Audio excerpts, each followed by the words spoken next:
صدق اللہ مولانا العلی العظیم وبلغنا رسولہ النبی الامین المتین الکریم ونحن على ذلك لمن الشاہدین والشاکرین والحمد للہ رب العالمین۔ شاہ است حسین بادشاہ است حسین، شاہ است حسین بادشاہ است حسین، دی است حسین دی بنا است حسین، سرداد نداد دستر دست یزید حقا کے بنا لا الہ است حسین، بندے پروردگارم امت احمد نبی دوست دارے چار یارن کا اولاد علی، مذہب حنفی ادارم ملت حضرت خلیل، خاک پائے غوث اعظم زیر سایہ ہر ولی، قادریم نارے یا غوث اعظم میزنم، دمز شیخ احمد رضا خان قطب عالم میزنم، اے اشرف زمانہ زمانے مدد نما درہائے بستہ راز کلید کرم کشا۔ آئیے سب سے پہلے انتہائی خلوص عقیدت و محبت کے ساتھ آقائی نامدار مدینے کے تاجدار، ہم غریبوں کے غم گزار حضور احمد مصطفیٰ محمد مصطفیٰ صلی اللہ علیہ وسلم کی بارگاہ بےکسبنا میں ہدیہ درود کا نذرانہ پیش کریں۔ پڑھے بابا زیب اللہم صلی علی سیدنا شفیعنا حبیبنا مولانا محمد مادی جودی الکرم وعلا آلہ وصحابہ وبارک وسلم، صلو علیہ صلاۃ و سلام علیک یا رسول اللہ صلی اللہ تعالی علیہ وسلم۔ یہ ہماری اور آپ کی یہ پہلی مجلس ہے جو حضرت سیدنا امام علی مقام رضی اللہ تعالیٰ کی یاد میں سجائی گئی ہے۔ اللہ تبارک و تعالیٰ کی بارگاہ میں دعا ہے کہ پروردگار عالم اپنے حبیب پاک کے صدقے سے اس محفل پاک میں جن لوگوں نے محنت کی یا کسی طریقے سے کوئی بھی حصہ لیا، پروردگار عالم اپنے حبیب پاک کے صدقے سے ان سب کے درجات کو بلند فرما دے، ان کے کردار و عمل میں نیک اور ان کے حسن اور عمل میں خوبصورتی پیدا فرما۔ عزیزان ملت اسلامیہ، عادت کے مطابق اصول برکت کے لیے چند شعر آپ کی خدمت میں پہنچا رہا ہوں۔ ایک مرتبہ پورا مجمع مل کر درود پاک پڑھ لے۔ اللہم صلی علی سیدنا شفیعنا حبیبنا مولانا محمد معبود الکرم وعلی آلہ وصحبہ وسلم، صلاۃ والسلام علیہ یا رسول اللہ صلی اللہ علیہ وسلم۔ نعت پاک کے چند شعر پہنچا رہا ہوں، سماعت فرما لے۔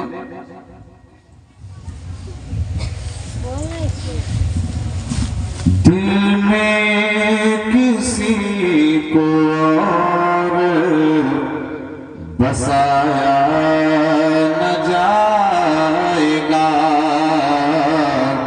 دل میں کسی کو اور بسایا نہ جائے گا۔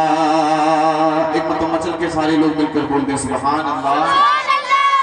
دل میں کسی کو اور بسایا نہ جائے گا،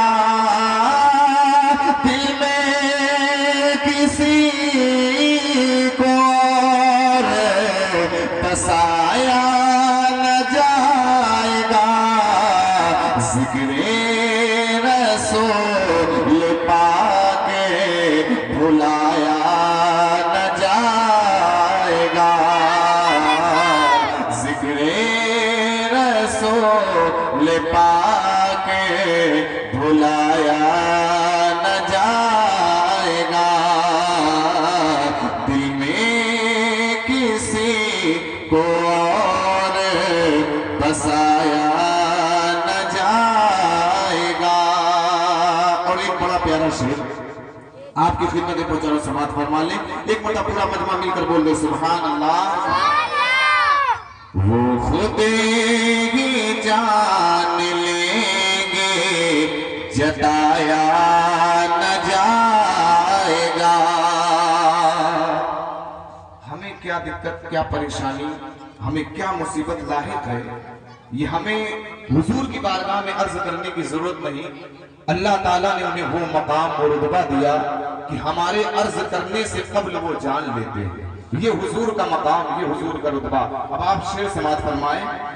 وہ خود ہی جان لیں گے جتایا نہ جائے گا. وہ خود ہی جان لیں گے جتایا نہ جائے گا. ہم سے تو اپنا حال سنایا نہ جائے گا. ہم سے تو اپنا حال سنایا نہ جائے گا. ذکر رسول پاک بھلایا نہ جائے گا. اور ایک بہت پیارا شعر اور آپ کی خدمت میں پہنچا رہا ہوں، سماعت فرما لیں. ہم اور آپ حضور صلی اللہ علیہ وسلم سے بے پناہ عشق و محبت کرتے ہیں، تو اس محبت کا ہمیں فائدہ کیا ملے گا؟ تو شاعر نے اس فائدے کو اپنے شعر میں عرض کیا. ہم کو جزا ملے گی محمد سے عشق کی. شاعر کہتے ہیں ہم کو جزا ملے گی محمد سے عشق کی. ہم کو جزا ملے گی محمد سے عشق کی. دوزخ کے آس پاس بھی لایا نہ جائے گا. دوزخ کے آس پاس بھی لایا نہ جائے گا. دل میں کسی کو اور بسایا نہ جائے گا. حضور سے عشق کی بات آئی ہے، جہاں عشق کا ذکر ہوگا وہاں حضرت بلال کا ذکر ہوگا. یہ حضرت بلال حبشی رضی اللہ تعالیٰ کی ایسی عظیم ذات، آپ کا ایسا عظیم مقام کہ آپ کے مقدر پہ قربان جائیں کہ آپ کو سیدنا صدیق اکبر نے خرید کر حضور کی بارگاہ میں لا کر آزاد کیا. آپ حضور سے بے پناہ عشق فرماتے تھے. اب آپ حضرت بلال کا واقعہ ذہن میں رکھیں اور اس شعر کو آپ سماعت فرمائیں. کہتے تھے بلال تشدد پہ کفر کے. حضرت بلال پر جب ظلم و ستم ڈھاتا تھا امیہ بن خلف، تو حضرت بلال کیا کہتے تھے؟ کہتے تھے بلال تشدد پہ کفر کے.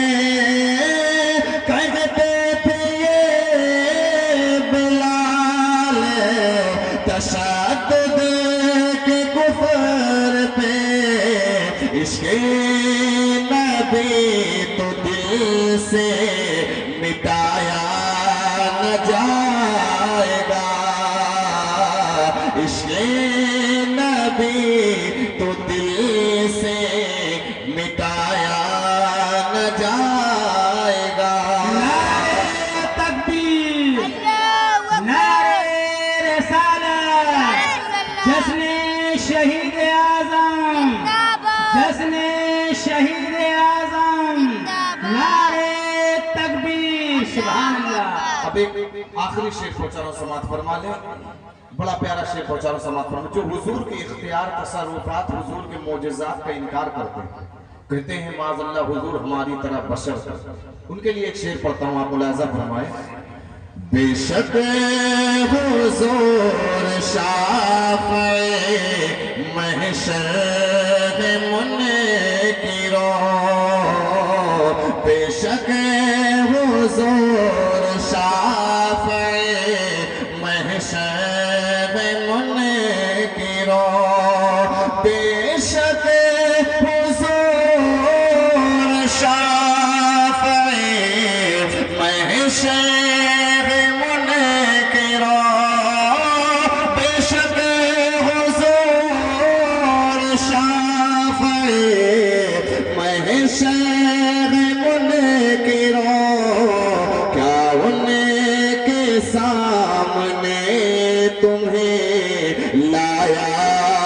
جائے گا، کیا ان کے سامنے تمہیں لایا نہ جائے گا، دل میں کسی کو اور بسایا نہ جائے گا، ذکر رسول پاک بھلایا نہ جائے گا.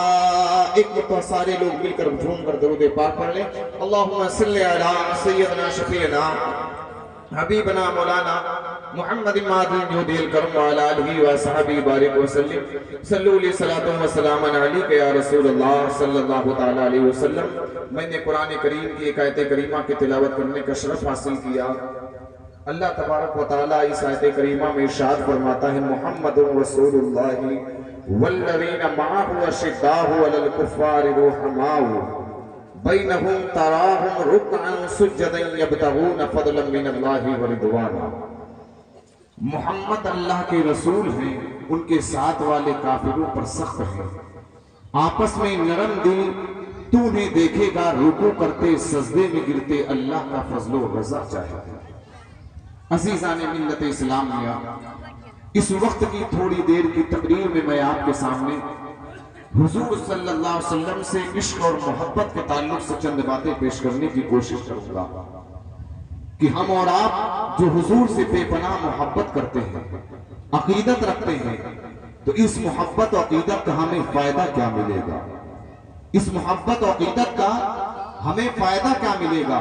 سب سے پہلے ایک حدیث پاک آپ کے سامنے پیش کرتا ہوں. بڑی مشہور و معروف حدیث پاک ہے، آپ نے اکثر علماء کرام سے سنی ہے اور کتابوں میں پڑھی ہوگی کہ حضرت انس بن مالک رضی اللہ تعالیٰ روایت کرتے ہیں کہ ایک شخص حضور کی بارگاہ میں حاضر ہوئے. عرض کیا یا رسول اللہ صلی اللہ علیہ وسلم قیامت کب قائم ہوگی؟ حضور صلی اللہ علیہ وسلم نماز کے لیے اٹھ کر تشریف لے گئے. جب آپ نماز سے فارغ ہوئے تو آپ نے ارشاد فرمایا کہ قیامت کے بارے میں سوال کرنے والا شخص کہاں ہے؟ اس شخص نے عرض کیا یا رسول اللہ صلی اللہ علیہ وسلم میں حاضر خدمت ہوں. حضور نے اس سے فرمایا کہ تم قیامت کے بارے میں سوال کر رہے ہو.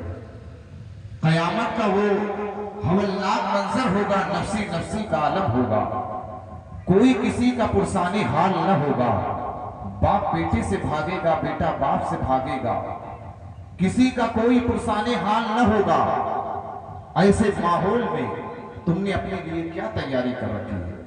انہوں نے عرض کیا یا رسول اللہ صلی اللہ علیہ وسلم نماز روزوں کا تو میرے پاس کوئی بڑا ذخیرہ تو نہیں ہے، البتہ میں اللہ اور اس کے رسول سے دلی محبت کرتا ہوں. جب حضور نے یہ سنا تو آپ نے ارشاد فرمایا ہر شخص اپنے محبوب کے ساتھ ہوگا، تو بھی روزے قیامت اسی کے ساتھ ہوگا جس سے تجھے محبت ہے. صحابی رسول نے بارگاہ رسالت مآب میں عرض کیا یا رسول اللہ صلی اللہ علیہ وسلم نہ مجھے اپنی نمازوں پر ناز ہے، نہ مجھے اپنے روزوں پر ناز ہے، نہ ہی اپنے صدقات و خیرات کو سامان آخرت سمجھتا ہوں. مجھے تو فقط ایک ہی سہارا ہے، وہ یہ کہ اللہ اور اس کے رسول کی محبت میرے سینے میں جلوہ گر ہے. تو حضور صلی اللہ علیہ وسلم نے فرمایا کہ جس شخص کا جس سے پیار ہوگا وہ روزے قیامت اسی کے ساتھ اٹھے گا، چونکہ تجھے مجھ سے محبت ہے اس لیے تو قیامت قیامت کے دن میرے ساتھ ہوگا۔ عزیزان ملت اسلامیہ، آپ اندازہ لگائیں یہ حدیث کیا بتا رہی ہے کہ ہم محبت رسول میں یہاں جمع ہیں، امام حسین کے ذکر میں یہاں جمع ہیں۔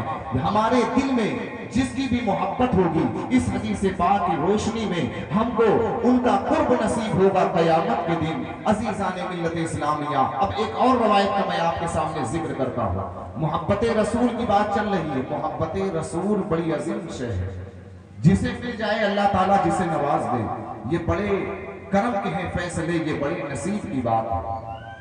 حضرت فاروق اعظم رضی اللہ تعالیٰ نے ایک مرتبہ حضور کی بارگاہ میں حاضر ہوئے، عرض کیا اے پیارے مصطفیٰ صلی اللہ علیہ وسلم، میرے دونوں پہلوؤں کے درمیان جو جان پوشیدہ ہے اس کے علاوہ آپ مجھے سب سے زیادہ پیارے ہیں۔ یہ سن کر حضور صلی اللہ علیہ وسلم نے ارشاد فرمایا، تم میں سے کوئی شخص اس وقت تک مومن نہیں ہو سکتا جب تک کہ میں اس کو اپنی جان سے بھی زیادہ محبوب نہ ہو جاؤں۔ جب حضرت فاروق اعظم نے یہ ارشاد سنا تو بڑے ادب سے عرض کیا، تو قسم ہے اس ذات کی جس نے آپ کو حق و صداقت کے ساتھ کتاب ہدایت دے کر محفوظ فرمایا، آپ مجھے میری اپنی جان سے بھی زیادہ محبوب ہیں۔ حضور نے جب یہ سنا تو آپ نے ارشاد فرمایا، اے عمر اب تمہارا ایمان مکمل ہوا۔ پتہ کیا چل گیا؟ محبت رسول یہ اصل ایمان ہے۔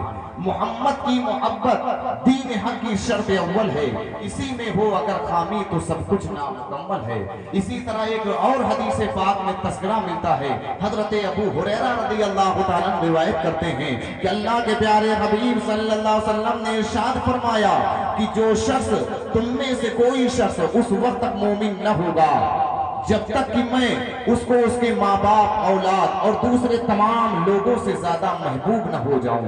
تو اس حدیث پاک سے بھی پتہ چلا، اس حدیث پاک سے بھی واضح ہوا کہ کوئی شخص جب تک حضور صلی اللہ علیہ وسلم کی ذات گرامی سے دنیا اور دنیا میں جو کچھ موجود ہے ہر محبوب شے کی محبت سے بڑھ کر حضور صلی اللہ علیہ وسلم سے محبت نہ کرے گا اور دوسری محبتوں پر حضور صلی اللہ علیہ وسلم کی محبت کو فوقیت نہ دے گا تو اعمال صالحہ کے ڈھیروں کے ڈھیر بھی لگا لے تو وہ اعمال صالحہ اسے مومن نہیں بنا سکتے، اس لیے کہ مومن وہ بنتا ہے جس کے دل میں عشق رسول ہو، یعنی اس کے رسول جس کے دل میں اس کے رسول ہوتا ہے وہی مومن ہوتا ہے۔ لہٰذا اس میں کوئی شک نہیں۔ کسی شاعر نے کیا خوب کہا ہے، محمد کی محبت دین حق کی شرط اول ہے، اسی میں ہو اگر خامی تو سب کچھ نامکمل ہے۔ آپ اندازہ لگائیں یہ حضور سے عشق کا معاملہ ہے، اگر حضور سے سچی محبت ہے تو آپ نے ایمان کی حلاوت کو پا لیا، ایمان کی مٹھاس کو پا لیا۔ اگر دل عشق رسول سے خالی ہے تو ہماری نمازیں، ہمارے روزے، ہمارے حج، ہمارے زکوٰۃ یہ ہمارے کام نہ آئیں گے، اس لیے کہ ہم اعمال صالحہ کا ڈھیروں کے ڈھیر بھی لگا لیں تو وہ ہمیں مومن نہیں بنا سکتے۔ ہمیں مومن ایک ایسی چیز جو بناتی ہے وہ حضور سے عشق ہے، حضور سے محبت ہے۔ اب محبت رسول کی بات آئی ہے تو میں ایک روایت آپ کے سامنے پیش کرتا ہوں، اس سے آپ اندازہ لگائیے کہ حضور سے محبت اور حضور سے عشق صحابہ اکرام نے کیسے کیا، صحابہ اکرام نے حضور سے اپنے عشق کا اظہار کیسے کیا۔ حضرت انس بن مالک رضی اللہ تعالیٰ روایت کرتے ہیں کہ حضور صلی اللہ علیہ وسلم کے زمانے میں ایک یہودی عالم تھا، اس کا ایک بیٹا جو حسن و جمال میں یکتا تھا، جو کمال سیرت سے مزین تھا، جو بڑا خلیل تھا۔ اتفاقاً اپنے حسن والد کے خزانے میں اس نے اپنے والد کے خزانے میں اتفاقاً تو بڑا غصہ ہوا، کمرے سے باہر نکلا، باپ نے بڑی وجہ پوچھی تو کہنے لگا کہ ایک عرصہ ہو گیا ہے آپ نے کوئی چیز مجھ سے پوشیدہ نہیں کی مگر یہ دنیا میں شفقت ہے، حالانکہ میرے ساتھ آپ میں شفقت و محبت بہت زیادہ ہے۔ باپ نے بتایا بیٹے اس میں جواہرات ہیں نہ خزانے، اس میں جب دورات ہیں، جب تم علماء کی مجلس میں بڑے آواز سے جاؤ گے ہر بات سمجھنے لگو گے تو اس کا بھی مطالعہ کر لینا، کیونکہ ابھی ناپختہ ذہن ہو، اس لیے دنیا کا راز دیدہ اور دانستہ پوشیدہ رکھا گیا ہے۔ ایک دن جلبی بادہ نوشی میں مشغول تھا، خدا اپنا موقع غنیمت جانتے ہوئے والد کے خزانے میں گئے، والد کے خزانے میں گیا اور اس ڈبیے کے کھولنے میں مشغول ہو گیا جس کے لیے رازداری سے کام لیا جا رہا تھا۔ ڈبیے کا ڈھکن کھولا ہی تھا، مہر توڑی گئی، ڈبیے کا ڈھکن کھولا ہی تھا، نور کی ایک شعاع نمودار ہوئی، جس کے سامنے چراغ کی روشنی ماند پڑ گئی، ڈبیے کے اندر دو سفید اوراق دکھائی دی، جن پر لا الہ الا اللہ محمد الرسول اللہ لکھا ہوا تھا۔ اس کلمہ طیبہ کے بعد حضور صلی اللہ علیہ وسلم کے اوصاف حمیدہ لکھے ہوئے، حضور صلی اللہ علیہ وسلم کے اوصاف حمیدہ لکھے ہوئے تھے کہ آپ کے ابرو بے وسطہ ہوں گے، داڑھی گھنی ہوگی، جسے بھی ان کا زمانہ میسر ہو ان کی بات سنے، ان کا کلام قرآن ہوگا، ان کا دین اسلام ہوگا، اور وہ انسانوں کو اللہ تبارک و تعالیٰ کی عبادت کی دعوت دیں گے، مخالفین سے نہیں ڈریں گے۔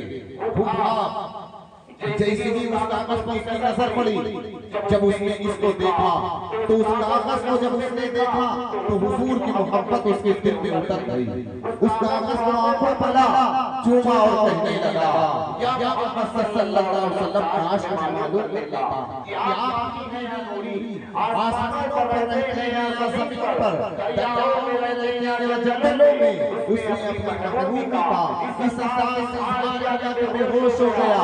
چند لمحوں کے بعد اس کی والدہ بھی اس کمرے میں آئی، بیٹے کو بے ہوش دیکھ کر حیران رہ گئی، اس کے باپ کو بلایا، بیٹے کو اس حال میں دیکھ کر اس کے چہرے سے چہرہ ملنے لگا، ماتھے کو چومنے لگا، رو رو کر اپنے بیٹے کی بے ہوشی پر حضرت و غم کا اظہار کرنے لگا۔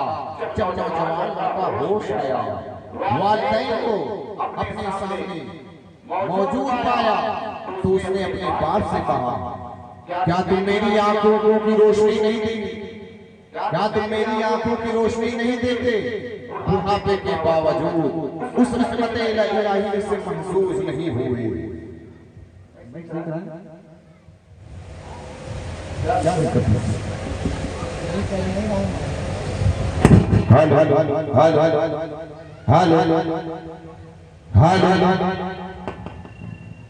درود پاک پڑھیں اللہم صلی علی سیدنا شفیعنا حبیبنا مولانا محمد ماد من جود الکرم وعلی آلہ وصحبہ بارک وسلم صلو علیہ صلاۃ و سلام علیک یا رسول اللہ صلی اللہ علیہ وسلم۔ تو میں یہ عرض کر رہا تھا کہ حضور سے عشق و محبت صحابہ کرام نے کیسے کی۔ چنانچہ حباب کے تعلق سے یہ واقعہ ملتا ہے کہ اس کا ایک لڑکا تھا جو کمال و سیرت سے بڑا مزین تھا، بڑا خلیق تھا۔ جب اس نے اپنے والد کے خزانے میں اس ڈبیے کو دیکھا تو بڑا غضبناک ہو کر باہر نکلا۔ باپ نے وجہ پوچھی تو کہنے لگا کہ آپ مجھ سے اتنی محبت کرتے ہیں لیکن یہ ڈبیے کو ہمیشہ بند رکھی ہے، حالانکہ آپ میرے ساتھ بڑی شفقت و محبت رکھتے ہیں۔ باپ نے بتایا بیٹا اس ڈبیے میں نہ سونا ہے، نہ چاندی، نہ ہیرے ہیں، نہ جواہرات، اس میں چند اوراق ہیں۔ جب تم علماء کی مجلس میں بیٹھ کر فاضل ہو جاؤ گے، ہر بات سمجھنے لگو گے تو اس کا بھی مطالعہ کر لینا، چونکہ ابھی ناپختہ ذہن ہو، اس لیے ڈبیے کا راز دیتا و دانستہ پوشیدہ رکھا گیا ہے۔ ایک دن جلبی پادہ نوشی میں مشغول تھا، حباب یہ موقع غنیمت جانتے ہوئے والد کے خزانے میں گیا اور اس ڈبیے کے کھولنے میں مشغول ہو گیا جس کے لیے رازداری سے کام لیا جا رہا تھا۔ مہر توڑی گئی، ڈبیے کا ڈھکن کھولا ہی تھا کہ نور کی ایک شعاع نمودار ہوئی جس کے سامنے چراغ کی روشنی ماند پڑ گئی۔ ڈبیے کے اندر دو سفید اوراق دکھائی دیے جن پر لا الہ الا اللہ محمد الرسول اللہ لکھا ہوا تھا۔ اس کلمہ طیبہ کے بعد حضور صلی اللہ علیہ وسلم کے اوصاف حمیدہ لکھے ہوئے تھے کہ آپ کے ابرو بے وسطہ ہوں گے، داڑھی گھنی ہوگی، جسے بھی ان کا زمانہ میسر ہو ان کی بات سنے، ان کا کلام قرآن ہوگا، ان کا دین اسلام ہوگا، اور وہ انسانوں کو خدا کی عبادت کی دعوت دیں گے اور مخالفین سے نہیں ڈریں گے۔ حباب کی نگاہیں جب اس کاغذ پر پڑی تو حضور صلی اللہ علیہ وسلم کی محبت اس کے دل میں اتر گئی۔ اس کاغذ پر ملالا اور چکر کہنے لگا یا محمد صلی اللہ علیہ وسلم معلوم دور لیتا کہ آپ کی ہے یا نوری، آسمان پر رہتے ہیں یا زمین پر،